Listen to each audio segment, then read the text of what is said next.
Hi guys, it's Anne here, and today we're going to talk about how much did I spend in 2018 on beauty. In previous videos, I was doing how much did I spend per month, and I noticed that most people didn't seem to really care about those videos. There was not a lot of views on them, but for me, it's still important to keep track of what I'm spending and how I'm spending and what I'm spending it on. So for 2018, I didn't have any specific goals in mind other than I kept to my normal habit of what I call conscientious spending. So it's not necessarily low buy, but it's probably closer to low buy than no buy. I did try a no buy I did 1 month here and there, and then I did, like, I think in January I did a no buy, and I did a no buy in June, and then I did a 3 month no buy in August, September, October. The 3 month no buy was like a huge fail for me um, for reasons that kind of like a diet. It was like, this is why you can't just like, I'm just gonna eat salad every day, because at a certain point you're gonna be like, give me the cakes and pies. Like, it's too much, it's too extreme, and it's not healthy for me, if that makes sense. Or at least it doesn't resonate with me, and it just doesn't work. So I apologize. I'm probably going to be looking down a whole lot in this video because I'm going to be looking at my little charts, but I'll put the charts on the screen so you have something to look at. So what did I spend in total? And now, granted, it's December 29th right now. It doesn't mean that I won't spend any more this month, but I definitely won't be spending a whole lot more after this. So in total, for the entire year of 2018, I spent $2,439.50 on beauty. And this is in Canadian dollars, and it also includes taxes. The reason why I include taxes is because it's money, it's gone, I spent it. So the value of the products is not necessarily $2,400, particularly because some products I got on sale, some products I used points with. So let's just look at a little charts because I feel like some of the charts are pretty fun, particularly the month by month spending. So January, okay, January was not a no buy, but it was definitely a lower month for me. So the month by month chart is one of my favorites. August is the only month that I spent nothing on beauty. April and November. I wonder when the Sephora VIP sales are on. I noticed an interesting trend with myself with my sort of conscientious low buy. I was avoiding drugstores, so then I ended up focusing more on Sephora, and there were sort of two reasons why I focused a bit more on Sephora. One was I did a large purchase in April to buy the NuFace device, and because I did that large purchase and it was putting me over the VIB, I was like, I feel like I want to just carry on to become Rouge and see what Rouge is like. So I am Rouge, but I am Rouge like by $1. Like, I think I spent like $1,001 at Sephora. Like, I was right on the mark to be Rouge. So far, I haven't bought anything because I kind of put myself on a bit of a hold on buying at Sephora, and I haven't really been that interested in too much of what they've been advertising. So I thought that was pretty funny. It shouldn't be funny. This is not a game. Just interesting that obviously April and November were so high, and now November I think was extra high because I was on the no buy from August, September to October that I lost my mind in November.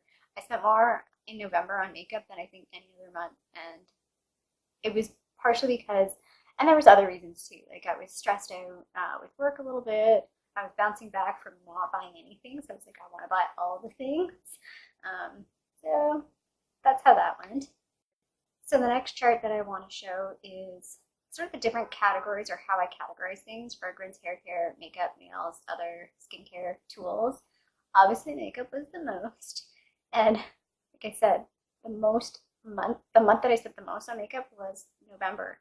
I lost my mind in November. I'll show you in the next chart. The tools was also really high because of that NuFace device. Plus, I bought a few other things like the Tweezerman eyelash curlers, where eyelash curler was a bit more expensive. It was like a $28 eyelash curler. So a few things like that.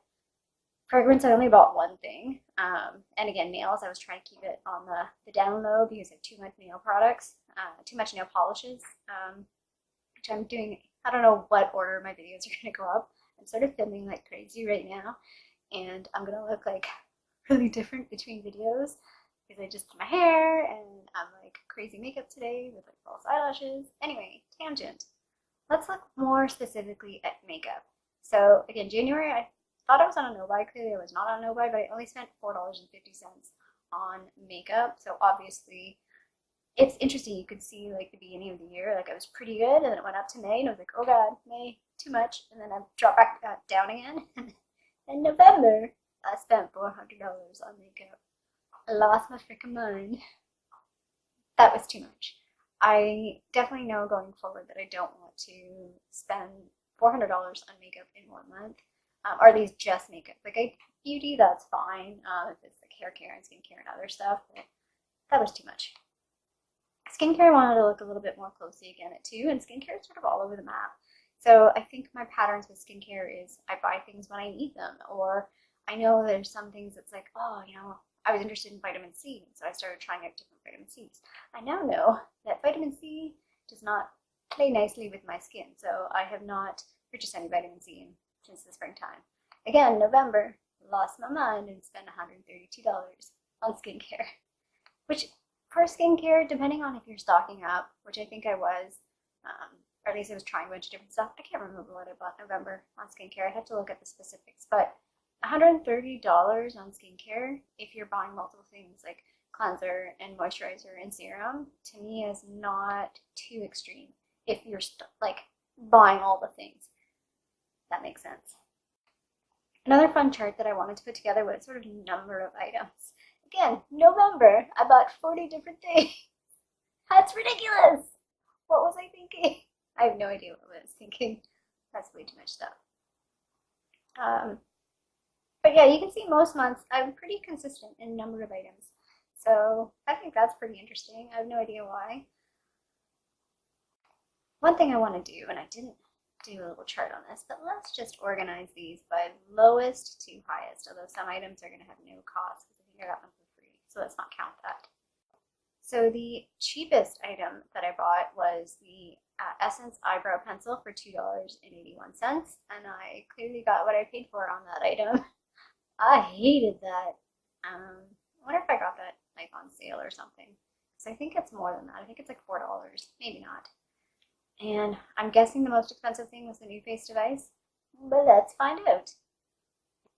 Yeah, so the most expensive was the NuFace device, which was $383.24 Canadian. And I got that in April in the VIB sale, so I got 15% off on that. And not surprisingly, the next most expensive item was the Hourglass Ambient Lighting, what is it? Hourglass Ambient Lighting Edit Volume 4, and taxes and everything included, I paid $107 for that, and I paid full price for that because I did not want to wait for VIB sale. So yeah, that's what I spent in 2018. Now, I should also clarify, and this is because I'm kind of cheap, I did not go to a hairdresser, I did not get a facial, I did not go to a nail salon. Like, I have not paid for any beauty services. So the $2,400 is like beauty inclusive. I can imagine that had I gone for other services outside, like hair, makeup, skincare, nails, like services, obviously my beauty budget would be even more than $2,400. So it just goes to show how easy it is to spend money on frivolous things.